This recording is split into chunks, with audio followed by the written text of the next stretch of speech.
Des couleurs qui explosent, des formes indistinctes. Cette œuvre date de 1911, c'est Saint-Georges terrassant le dragon, le début de la période abstraite de Kandinsky. À la même époque, il peint plusieurs improvisations, exposées à Bruxelles en 1913, dans une totale indifférence. Kandinsky, il est présenté dans une sorte de semi-indifférence où on aime bien ces paysages très colorés, mais où on considère des œuvres de ce type comme des œuvres insensées. Donc la Belgique n'était pas prête à cette réception.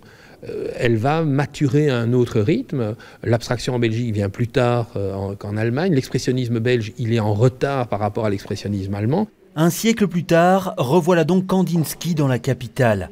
La rétrospective explore son parcours, son rapport avec l'époque et la Russie. Elle ne montre d'ailleurs pas que ses tableaux abstraits, mais détaille son évolution vers l'abstraction. Une œuvre qui peut paraître difficile de prime abord. Le commissaire de l'exposition en est bien conscient, mais conseille juste de s'y plonger sans a priori et sans crainte. L'œuvre de Kandinsky est une œuvre qui raconte toujours quelque chose. Elle ne vous donne pas toujours quelque chose à voir. Il y a des fragments de réalité, mais elle vous raconte toujours une histoire. Comme une musique vous raconte une histoire. Et la musique est extrêmement importante pour lui. Donc, le conseil qu'on peut donner aux visiteurs, c'est de ne pas avoir peur. Il va pouvoir y placer tout ce qu'il veut. Quelques-uns de ses plus célèbres tableaux sont aujourd'hui montrés au public.